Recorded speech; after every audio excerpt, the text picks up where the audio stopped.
comment on arrive à la télévision? Par hasard, à cette époque-là, en 83. Je suis marié avec Cricri, Christiane Scheller, justement. Pas encore d'ailleurs, parce qu'on est marié en 86. Je suis fiancé avec Christiane Scheller, qui part en vacances. Et j'ai plus personne pour la remplacer un soir. Je me souviens, le dimanche, de 22h à 1h du matin, il faut que je la remplace, et j'ai plus d'animateur, j'ai plus personne.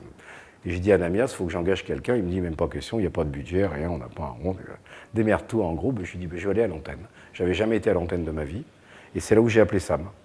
Je l'ai appelé en lui disant, voilà, est-ce que ça t'amuse de venir avec moi dimanche prochain, c'est peut-être pour 1 ou 2 soirs, faire un show à l'antenne. Je lui ai dit, je te propose, on va faire comme à la maison. Ce qu'on faisait d'habitude, c'était quoi? C'était on se voyait, on dînait, et tout de suite après, c'était on se passait des disques, on écoutait ce qu'on aimait écouter. Et tu connais ça, et on se faisait découvrir des choses comme ça. Et j'ai dit, pourquoi pas? Alors lui ne voulait pas à l'antenne, bien sûr, apparaître en tant qu'Alexandre Marcelin. Vu son physique avantageux, le nom de Groucho est arrivé très rapidement, puisqu'il ressemblait beaucoup il ressemble toujours beaucoup à Groucho Marx. Moi, je ne ressemble à aucun des autres, mais je me suis dit, vu mon physique avantageux, je m'appelais Chico. Et très rapidement, comme on n'est pas des grands tristes, on s'est dit Groucho Business, pour le jeu de mots, et Chico d'Agneau. Ça a été un hasard de la rencontre avec Sam, où on s'est retrouvés, où on a créé cette émission Montparnasse Graffiti, qui est devenue rapidement la plus grande émission de radio du monde. On est rapidement devenus les plus grands animateurs de radio du monde. Donc on a immédiatement milité à l'antenne. On faisait des appels à Pierre Lescure, en fait, qui venait de créer Canal+.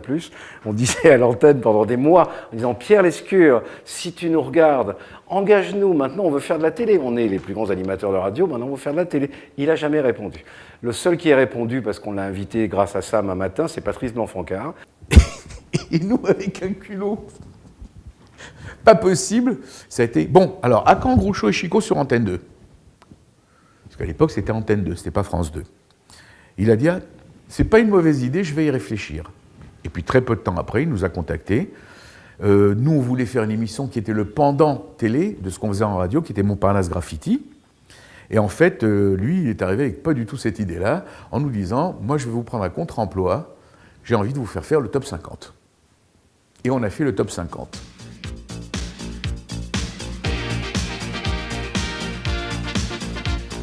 C'était d'abord une idée de Blanc-Francard, Patrice Blanc-Francard, qui avait envie de nous faire de la télévision et qui s'est dit on va prendre des gens, mais alors totalement à contre-emploi de l'idée du top 50, c'est-à-dire des gens avec un esprit totalement rock, plutôt farfelu parce qu'on ne donnait pas dans la tristesse, mais plutôt dans le comique. On sortait de l'émission de 95.2 Montparnasse Graffiti. Nous, on avait envie de faire l'équivalent à la télé, mais lui, il s'est dit pas du tout, j'ai une autre idée. Et il nous a réunis un jour avec Gildas, avec Philippe Gildas, qui était d'Europe, que je connaissais moi depuis longtemps, des gens de chez Télé 7 jours, puisque c'était toute la bande de coproduction. Ils ont dit on va faire un petit test avec vous, on va vous mettre devant des caméras et puis on va voir si vous êtes capable de le faire. On a passé un test. Visiblement, ça les a fait marrer. Puis, il nous a dit, bon, roulez top 50. Nous, on pensait qu'on allait enregistrer l'émission. Pas du tout. On s'est retrouvés donc en 85, je ne sais plus exactement à quelle date. Janvier 85, en direct. Studio 101 de la Maison de Radio France, en direct, dans un théâtre vide. Et on n'avait jamais fait de télévision de notre vie. Des cadreurs. Et voilà. Alors, rouler petit bolide. Alors moi je pensais, parce que j'ai revu après l'émission, je pensais que je souriais un maximum. On était comme ça tellement on devait un petit peu quand même avoir le traxir. Mais rapidement, en tout cas, moi, enfin toi tous les deux, on y a pris beaucoup de plaisir, on s'est beaucoup marré. Et c'était très, très, très agréable à faire. On a pas mal déconné, quoi. C'est-à-dire que nous on détournait en fait, on faisait des devinettes à la con, qu'on aimait bien faire. Là, top 50, groupe classé, donc nous on prenait un bonnet, on mettait un M dessus et on présentait le bonnet M. Enfin tout était prétexte à se marrer et à ne pas prendre les choses au sérieux tout en le faisant le plus rigoureux possible. Parce qu'il faut quand même se souvenir qu'à l'époque, non seulement c'était une mécanique, mais on avait une mission, c'était de faire découvrir le classement en priorité et en clair sur quand même Antenne 2, puisque Canal avait très peu de téléspectateurs à l'époque avec Marc Toesca. Marc, si tu nous regardes, c'était codé.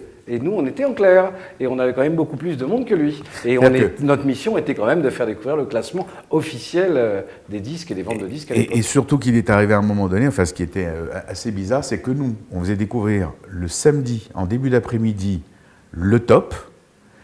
Canal le faisait découvrir après et encodé. C'est pour ça qu'ils ont arrêté sur Antenne 2 à un moment. Ils ont dit, bon, à un moment, c'est ridicule, il faut le faire sur un seul. Donc, ils l'ont fait avec succès et talent avec Marc pendant des années sur Canal, bien sûr, qui l'a super bien fait.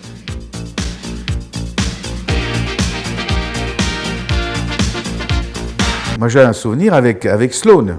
C'est Chantal, de son vrai nom.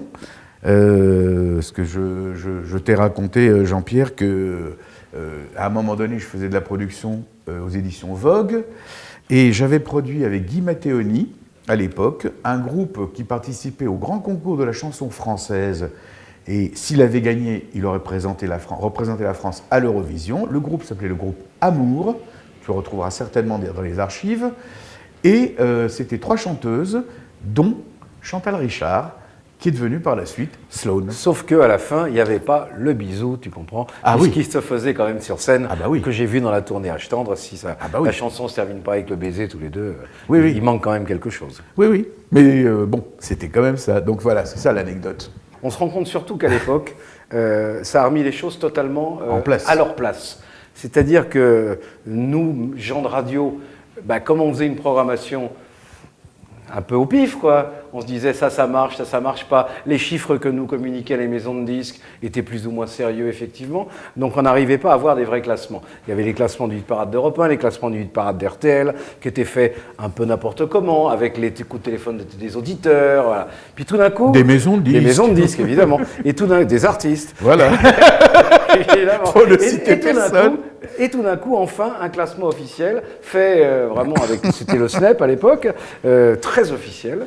Et tout d'un coup, on voit qui vend en France. Et on voit que Peter et Sloan sont numéro 1. Et on voit qu'un tel est numéro 2.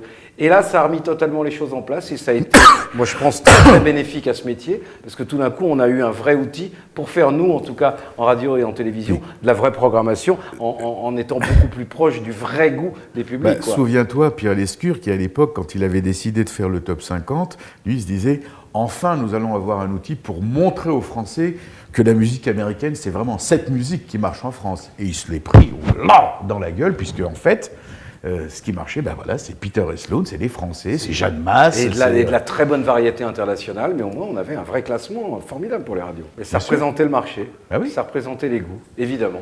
Puis il n'y avait pas d'internet, effectivement. Acheter des disques, la crise du disque commençait à arriver, puisque le CD arrivait à cette époque-là. Oui, on est dans les années 83-84. C'est vraiment l'essor du disque. C'est la fin du vinyle, tout doucement, qui commence à s'éteindre. Le CD qui arrive, et un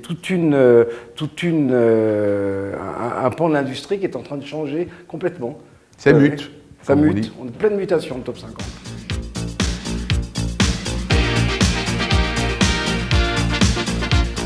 Moi, alors, je suis sûr qu'il va faire la même réponse. Moi, j'aimais tout. Parce que moi, j'aime la variété. Que ce soit Queen, que ce soit Ray Parker Jr., que ce soit Balavoine, je vois ici Stevie Wonder, ou même des chansons comme Peter et Sloan. Et Barry Blanc. Et Barry White qui nous faisait marrer. Non, moi, tout m'allait bien. Moi, j'aime bien la variété en général, si elle est bien faite. Bon, il y a des choses qu'on aimait plus ou moins bien, mais c'était un vrai plaisir de le faire. On aime peu de choses obscures, finalement. Non, moi, j'aime la mélodie, j'aime les choses bien produites, et c'est vrai que c'était vachement agréable à écouter à l'époque. Non, c'était bien. On pouvait écouter ça en écoutant aussi des choses beaucoup plus pointues. On pouvait le soir écouter, je dis n'importe quoi, Gigi Kell à la maison, ce qui ne nous empêchait pas d'écouter Ray Parker Jr. dans la journée. Et c'est pas... la cohabitation est très possible. Il y a une musique qu'on aime bien, qui est entre guillemets moins populaire, qui n'est pas moins facile, mais qui est plus une musique qui est devenue aujourd'hui ce qu'on appelle le lounge. C'est-à-dire que Gigi Kell, c'était du fond sonore. On aimait bien parce que ça meublait bien, c'était chouette à écouter, c'est un son qui nous plaisait, etc. C'est un peu ça. Mais le mettre en... Non, en fait, si tu veux, la définition pour moi, c'est moi j'aime bien ce que j'aime. Oui, non, puis nous, on était des enfants du rock. Et dans le rock, il y a de tout. Hein. Bill Haley et les Joyeuses Comètes, c'est de la variété, Rock Around the Clock. Hein. C'est pas un truc pour se prendre la tête non plus. Hein. Ça aurait pu être dans le top 50 de l'époque. Voilà, ça l'était, mais c'est la musique de danse, la musique joyeuse. Et les enfants du rock sont sensibles à ça, quoi. Oui.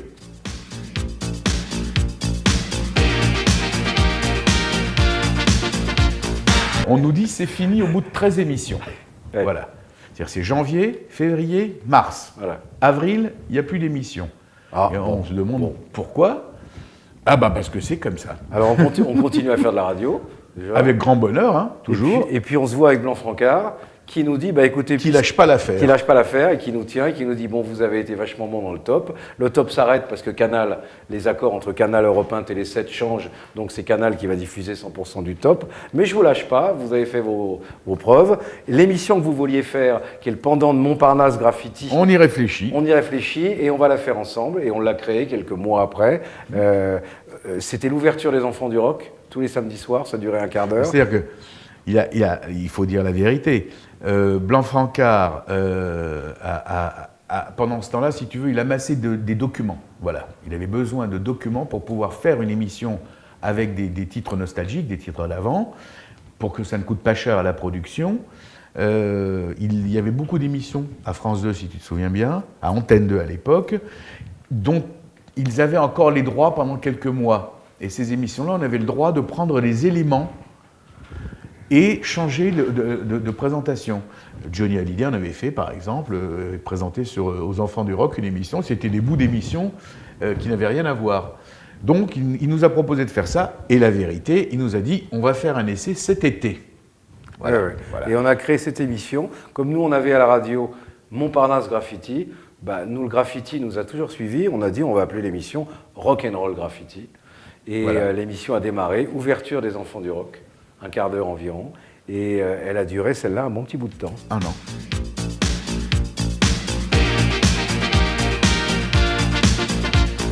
Eh bien, souvenez-vous, c'était au XXe siècle.